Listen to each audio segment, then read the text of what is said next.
Hey, what up, what up, what up? It's your boy Big Zan coming at you with another video concerning the boxing world. So in this video, we're going to talk about Terrence Crawford and Errol Spence, the tension between them, their camps, and their fan bases. Terrence Crawford right now at the moment is getting a lot of heat from boxing fans and Spence fans because of him joining the Snac program. And let it be known, Terrence Crawford was part of Snac before the Sean Porter fight. So he didn't run the Snac because of what Errol Spence did to Ugas 2 weeks ago on that Saturday night. So basically, the problem with Snac is it's ran by a guy named Victor Conte. He's the person who founded and runs Snac. And that's a problem in itself because Victor Conte is hands down the biggest drug cheat in the history of pro sports. He was running a drug cheat rink back in the 2000s. I'm gonna tell you about him. He started in a place called Millbrae, California, with a vitamin shop called Millbrae Holistics. That was around 1984, 1985. Then in the 1990s, he changed that shop into a company named Balco, which was the company got busted in the scandal in the 2000s. And around 1990s, he met a guy named Bill Romanowski, which is an all-pro linebacker, very celebrated football player. And from there, you know, the pro athlete starts coming at him after he got him on his roster. So he started creating these untraceable drugs that pro athletes could use and they wouldn't be busted. He has stuff like HGH, which is a human growth hormone, an antibiotic steroid. EPO, I ain't gonna say the scientific name because it's long and I butcher stuff. So EPO, which is a drug that increases red blood cell manufacture in your body.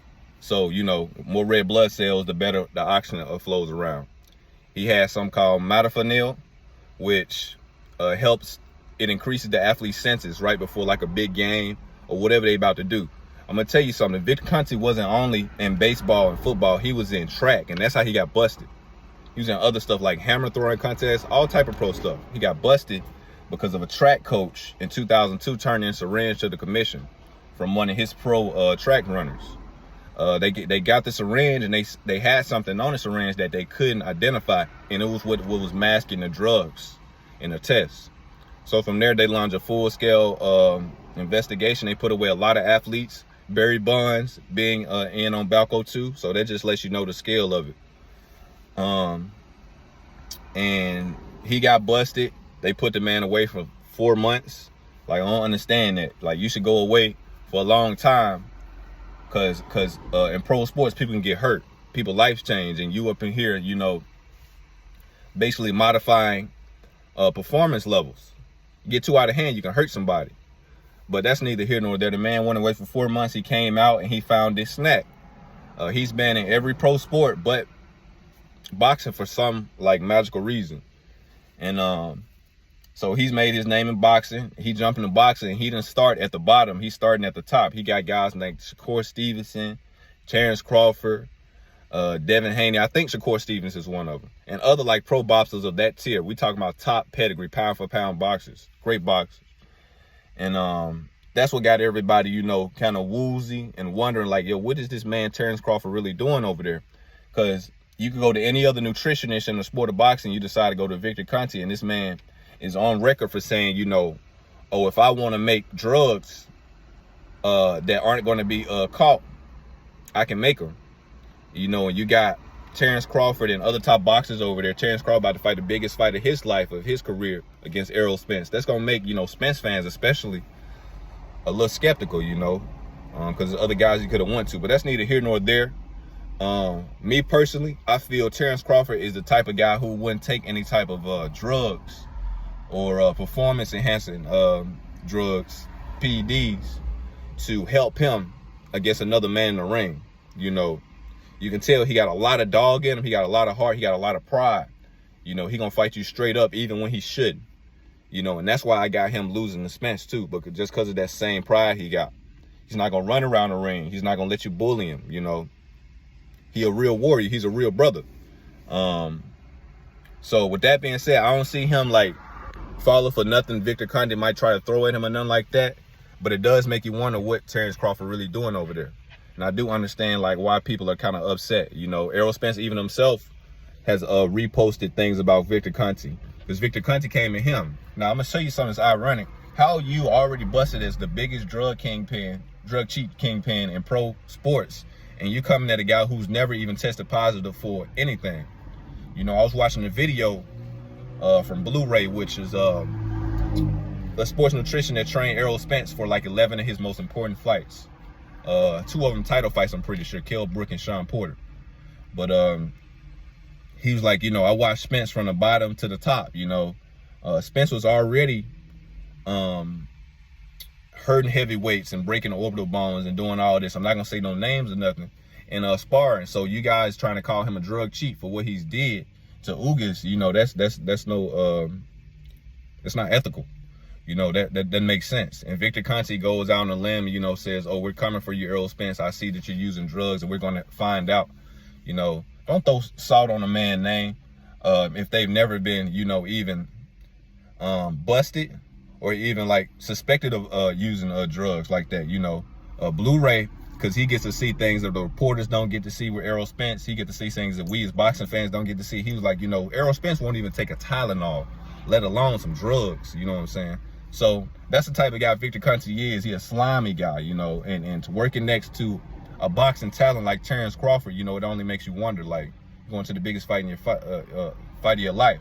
So, but like I said, personally, I don't believe Terrence Crawford will opt to take any drugs or anything like that to fight Errol Spence, because he believes in himself. You know, he believes the utmost in himself, and the people around him believe in him too. That being Bo Mack, his team, his people. I don't think he would feel okay about going in there and testing his mettle against Errol Spence, knowing that it's not really him fighting him, it's the drugs. So that's why I weigh in on that, you know. So I don't think it's a massive deal that Terrence Crawford is in the Snac program, because like I said, there's other boxers there too, other credible boxers, the Shakur Stevensons, the Devin Haney's. But the boxing world is kind of sensitive right now when it comes to drugs. You know, Oscar Valdez recently tested positive for a drug, a PED, and was still allowed to fight. Go in there and fight a title fight, retain his title, even though he kind of lost the fight too. They gave him the fight. You know, so I understand why people kind of worried that they don't want them spoiling a fight of this magnitude. We already got, you know, people still on the pound for pound list that shouldn't be there, known drug cheats. You know, I ain't no Canelo hater, but the man did test positive for PEDs, and he's still #1 in the world. Right now they saying Tyson Fury the best heavyweight of all time, but this man been popped for drugs. You know, I don't understand that. And I don't want the drug spoiling a fight like Terrence Crawford versus Spence. I just don't. So on that note, guys, I understand like why the two camps are at each other's throats. You know, at the end of the day, this fight gonna get made. At the end of the day, nobody gonna be taking drugs. These are two brothers that believe in themselves and believe in their metal. So they're gonna get in there and they're gonna let it all out. And there ain't gonna be no drugs involved. I do honestly believe that. And you know, to all the fans that are frustrated, I do understand y'all. I'm there with y'all, but I don't see Terrence Crawford letting anything spoil a fight of his magnitude, or letting anything downplay his victory over Spence if that happens, you know, and vice versa. No, Crawford already said he don't want no excuses. He said he didn't want a Spence that came off a car accident, so he didn't fight him then, you know, and things of that nature. So I don't see him doing that, you know. And at the end of the day, let the best man win. On that note, I'm out. Big Zan, your boy. Like, share, subscribe. I'll be coming at you guys with more boxing videos. I want to hit on the hate that both guys receive and why they receive it. I call it the Mayweather effect. When you good at what you do, when you great at what you do, people gonna want to see you fail, and that's what's going on. On that note, I'm out. Peace.